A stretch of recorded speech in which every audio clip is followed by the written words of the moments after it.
अरविंद,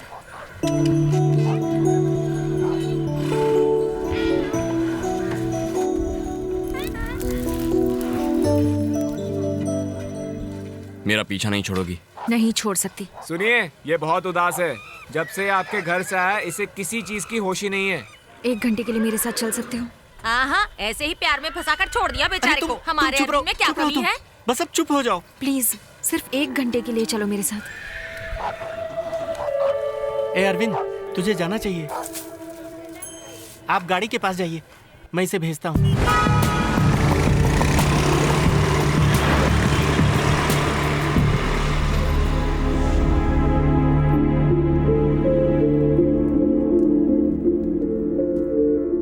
यहाँ क्यों लेकर आई हो? आओ बताती हूँ।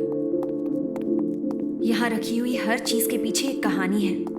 हम लोग इस देश के सच्चे नागरिक नहीं हैं। हजारों साल पहले इस देश को वीरता और सभ्यता जिन्होंने सिखाई थी, वही सच्चे नागरिक हैं।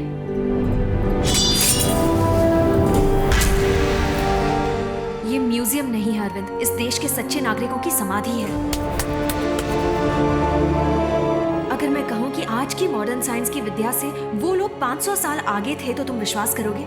साइंटिस्ट ने स्पेस रिसर्च से ये बताया है कि 9 ग्रह हैं। वो टेलीस्कोप से देखकर बता रहे हैं। लेकिन हमारे इस देश में आज से हजारों साल पहले लोग मंदिरों में 9 ग्रहों की पूजा करते थे। कैसे? धरती का रेडियस 1500 साल पहले आर्यभट्ट ने कैसे बताया था?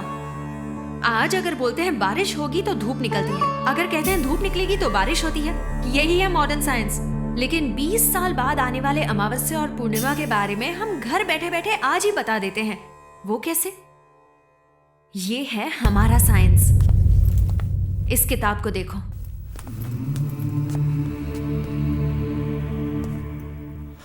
इस किताब का और मेरा कोई संबंध नहीं है, लेकिन तुम्हारा इस किताब के साथ संबंध है। पता है ये किताब किसने लिखी है? ग्रेट मास्टर बोधि धर्मन। एक भारतवासी, उन्हें दूसरा बुद्ध मानते थे।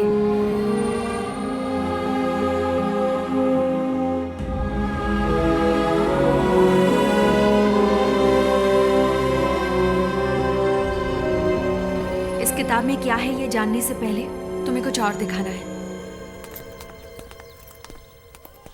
रो मत बेटा, खाना खा लो। इन बच्चों को देखो, इन सबको कैंसर है। 7-8 साल के बच्चों को कैंसर हो गया। इनकी क्या गलती हो सकती है? इतनी सी उम्र में इन्होंने ऐसा कोई नशा भी नहीं किया कि इन्हें कैंसर हो जाए।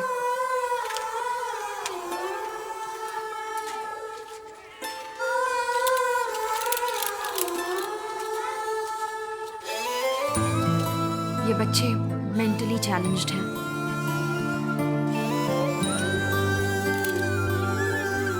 दूसरे सभी बच्चे खुशी से स्कूल जाते हैं, पर सिर्फ ये जीने के लिए संघर्ष कर रहे हैं। क्या वजह हो सकती है इसकी?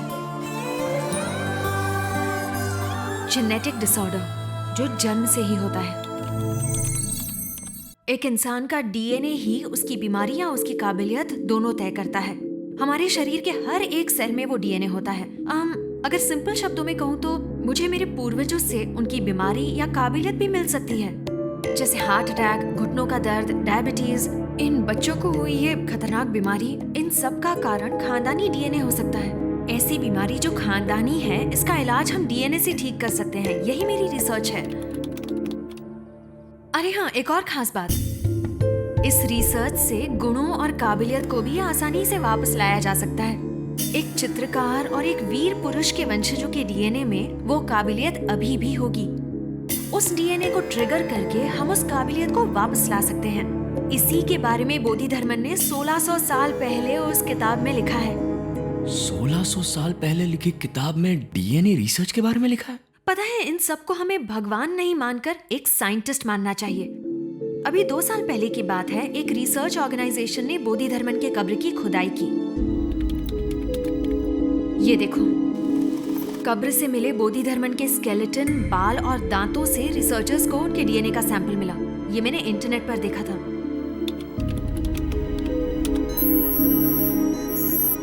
ये है बोधि धर्मन का डीएनए। बोधि धर्मन के वंश के लोग यानी तुम्हारे रिश्तेदार आज भी कांचीपुरम के पास रहते हैं, ऐसा मुझे पता चला और फिर मैं उनसे मिलने गई।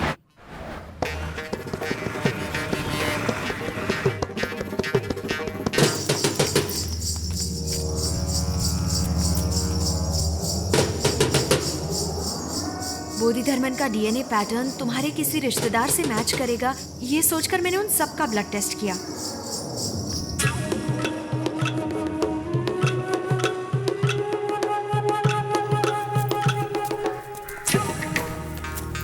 उस दौरान मैं तुम्हारे चाचा के घर भी गई।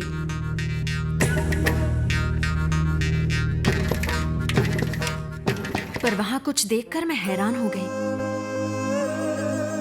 दीवार पर लगी तुम्हारी फोटो बिल्कुल बोधि धर्मन जैसी लग रही थी।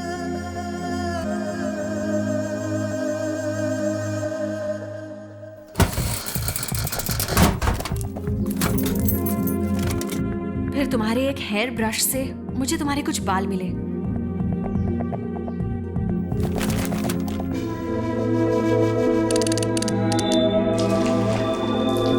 जैसा मैंने सोचा था, तुम्हारा डीएनए पैटर्न बोधि धर्मन के डीएनए पैटर्न से 83% मैच हो रहा था। बस तभी से मैं तुम्हें ढूंढने लगी।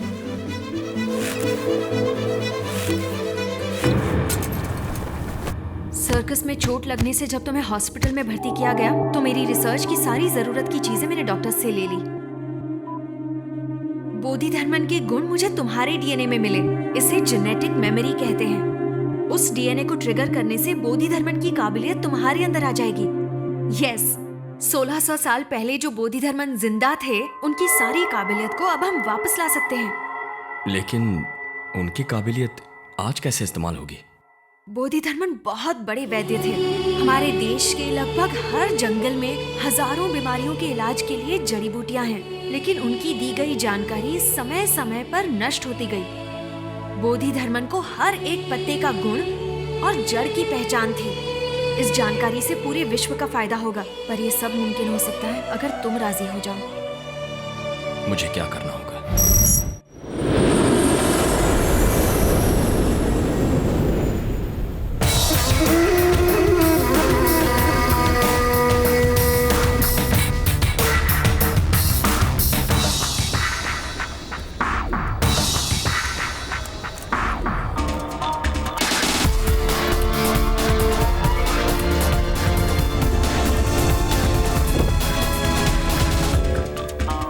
Welcome sir.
उधर क्या करा रहे?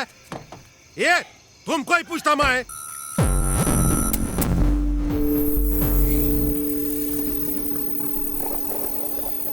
यार ये गुरखा है क्या रे तू? कौन है तू? क्या करता रे इधर? चलो